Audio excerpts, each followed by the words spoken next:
வணக்கத்துடன் இது இன்பா டாக்ஸ். உலகமே மிகவும் பரபரப்பாக எதிர்பார்த்து கொண்டிருந்த ஒரு பேச்சுவார்த்தை தான் இஸ்லாமாபாத்தில் நடைபெறுவதற்கான களம் அமைத்து கொண்டிருக்கக்கூடிய சூழலில் ஈரானிய சார்ந்த மக்கள் அங்கு நடத்தி கொண்டு இருக்கக்கூடிய போராட்டங்கள் உலகத்தின் கவனத்தை ஈர்த்திருக்கிறது என்பதை விட தங்களுடைய வலியை அவர்கள் பறைசாற்றி இருக்கிறார்கள். இதற்கு அமெரிக்கா என்ன பதில் சொல்லப் போகிறது என்கின்ற கேள்வியும், இந்த பேச்சுவார்த்தை சுமூகமான ஒரு நிலையை எட்டுமா என்கின்ற விடயமும் பெரும் கேள்விகளாக இருந்து கொண்டிருக்கின்றன. இந்த காணொளியில் அது சார்ந்த சில தேடல்களைத்தான் நாம் எடுத்துக்கொண்டு பயணிக்க இருக்கின்றோம். ஏப்ரல் 11ஆம் தேதி 2026 அன்று இஸ்லாமாபாத்தில் வைத்து பாகிஸ்தானுடைய தலைமையில் அமெரிக்காவிற்கும் ஈரானுக்கும் இடையே பேச்சுவார்த்தைக்கான களங்கள் அமைக்கப்பட்டிருக்கின்றன. இந்த பேச்சுவார்த்தையில் அமெரிக்காவின் துணை ஜனாதிபதியும் ட்ரம்ப் அவர்களுடைய ஆலோசகரும் ட்ரம்ப் அவருடைய உறவினரும், அதாவது அந்த ஆலோசகர் முன்பு ஆலோசகராக இருந்தார், இப்பொழுது அவருடைய உறவினர் முன்பு ஆலோசகராக இருந்தவர் ஆகிய இவர்களோடு ஒரு குழு இந்த பேச்சுவார்த்தையில் கலந்து கொள்வதற்காக இஸ்லாமாபாத் செல்ல வந்திருக்கிறார்கள் என்பதுதான் செய்தி. அதுபோல ஈரானில் இருந்தும் ஒரு குழு அந்த பேச்சுவார்த்தையில் கலந்து கொள்ள வருகை தந்திருக்கின்றன. இவை ஒருபுறம் இருக்கக்கூடிய சூழலில் ஈரானில் இருந்து மக்கள் அங்கு கூடி, ஈரானில் இருக்கக்கூடிய மக்கள் பாகிஸ்தானில் அவர்கள் ஒரு பெரும் போராட்டத்தை எடுத்திருக்கிறார்கள். அதை ஒரு உளவியல் போர் என்றுதான் பத்திரிகையாளர்களும் ஊடக நண்பர்களும் சொல்கிறார்கள். அது என்ன உளவியல் போர் என்கின்ற பொழுது, ஈரான் மீது அமெரிக்கா முதலாக மார்ச் 1ஆம் தேதி தாக்குதலை எடுக்கிறது. அந்த மார்ச் 1ஆம் தேதி நடந்த அந்த தாக்குதலில் ஈரானின் உச்சபட்ச தலைவர் அலி ஹுமைனி அவர்கள் மரணத்தை தழுவுகிறார். அதுபோல அங்கு ஒரு பள்ளிக்கூடத்தின் மீது, மின்னாப் என்கின்ற பகுதியில் இயங்கிக் கொண்டிருந்த பள்ளியின் மீது அந்த தாக்குதல் நடைபெறுகின்றன. அதில் சுமார் 168 குழந்தைகள் மரணத்தை தழுவுகிறார்கள். இந்த 163 குழந்தைகள் மரணத்தை தழுவுகிறார்கள். அதுவும் குறிப்பாக சிறு குழந்தைகள். இவர்கள் என்ன பாவங்களை செய்தார்கள்? இவர்கள் மீது நீங்கள் இப்படி ஏவுகணை மூலம் அவர்களை அழிக்கக்கூடிய களங்களை நீங்கள் ஏன் எடுத்தீர்கள் என்ற கேள்வியை ஈரான் அப்பொழுதிலிருந்தே வைத்து கொண்டிருந்தது. இந்த பேச்சுவார்த்தை ஆரம்பிப்பதற்காக பாகிஸ்தானிற்கு வந்திருக்கக்கூடிய அமெரிக்காவிற்கு மிகப்பெரு சிக்கலை உருவாக்கி இருக்கிறது ஈரானிய மக்களால் எடுக்கப்பட்டிருக்கக்கூடிய உளவியல் போர். அந்த இறந்து போன குழந்தைகளுடைய இரத்தம் கரிந்த அந்த பைகள், அவருடைய காலணிகள், உடைகள், இவைகளை வரிசையாக அடுக்கி வைத்து மினாப் 168 பேர் மரணத்தை தழுவியிருக்கிறார்கள். 168 என்ற ஒரு வாசகத்தோடு அவர்கள் அதை வலைதளங்களிலும், அந்த சமூக வலைதளங்களில் மற்றும் பல மக்களிடமும் அதை கொண்டு சேர்ப்பதற்கான களத்தை எடுத்திருக்கிறார்கள். இந்த உளவியல் போருக்கு அமெரிக்கா எப்படி பதில் சொல்வது என்றே தெரியவில்லை. காரணம், அமெரிக்காவை பொறுத்தமட்டில் போர் என்கின்ற பொழுது நேருக்கு நேர் மோதி இதற்கான களத்தை உருவாக்கி விடலாம் என்கின்ற தைரியத்தில் ஈரானோடு நேருக்கு நேர் நிற்கக்கூடிய களத்தை எடுத்திருக்கிறது.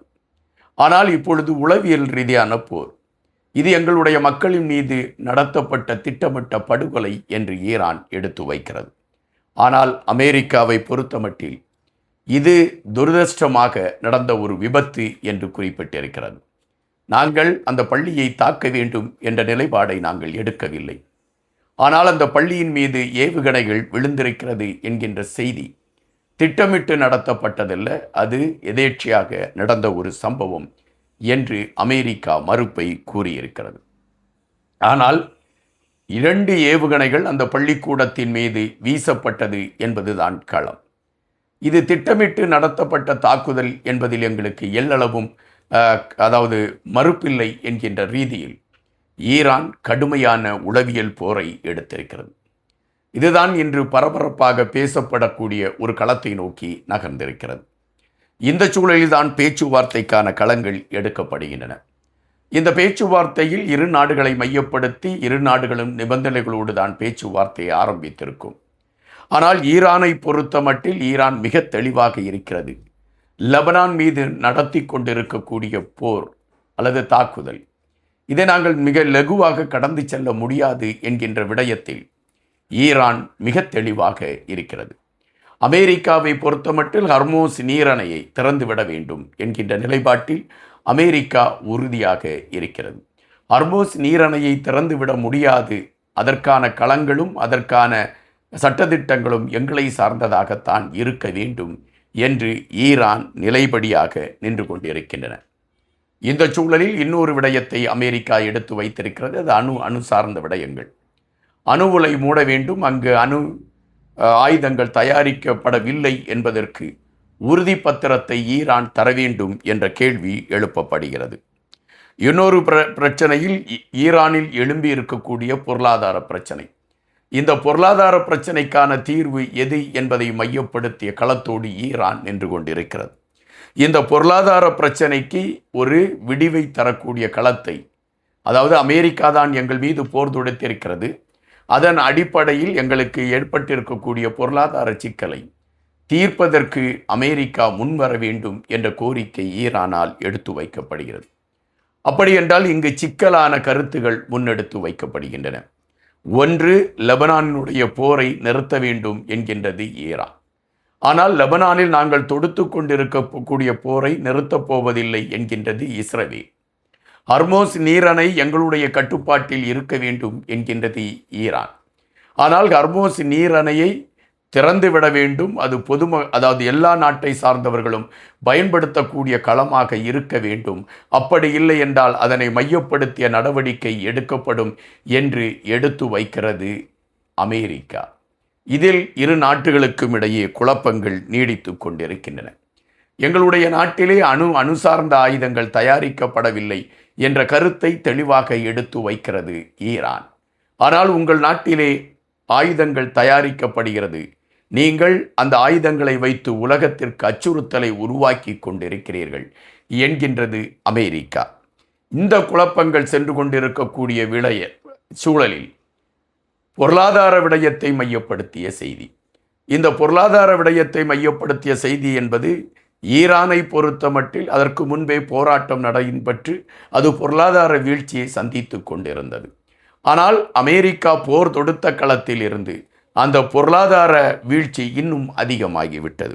எனவே இந்த பொருளாதார வீழ்ச்சியிலிருந்து எங்களை காப்பதற்கான களம் எடுக்கப்பட வேண்டும் என்றால் அதற்கு போர் நிவாரணமாக அமெரிக்கா பணம் தர வேண்டும் என்ற ஒரு கோரிக்கையை ஈரான் எடுத்து வைத்திருக்கிறது.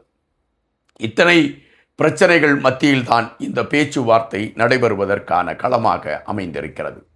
பாகிஸ்தானை பொறுத்தமட்டில் அவர்கள் மிக தெளிவாக சொல்கின்றார்கள், கண்டிப்பாக இந்த பேச்சுவார்த்தை மிக சுமூகமாக முடியும், அதற்கான களங்கள் தான் எடுத்து வைக்கப்பட்டு கொண்டு இருக்கிறது என்று எடுத்து வைக்கிறார்கள். ஆனால் இவைகள் நடைமுறைக்கு சாத்தியப்படுமா? ஈரானை பொறுத்தமட்டில் இன்றும் எங்களுடைய விரல் துப்பாக்கியின் விசையில்தான் இருக்கிறது என்று குறிப்பிடுகின்றது. அமெரிக்காவை பொறுத்தமட்டில் இந்த பேச்சுவார்த்தையில் நீங்கள் இறுக்கம் காட்டினால் உடனடியாக இதுவரை காணாத ஒரு போரை நீங்கள் காண வேண்டி இருக்கும் என்று எச்சரிக்கிறது. பாகிஸ்தான் இந்த இரு நாடுகளையும் சமரசம் செய்து பேச்சுவார்த்தையில் வெற்றி காணுமா? இது இன்று எழும்பியிருக்கக்கூடிய மிகப்பெரிய ஒரு கேள்வியாக இருக்கின்றன. நன்றியுடன் என்பா.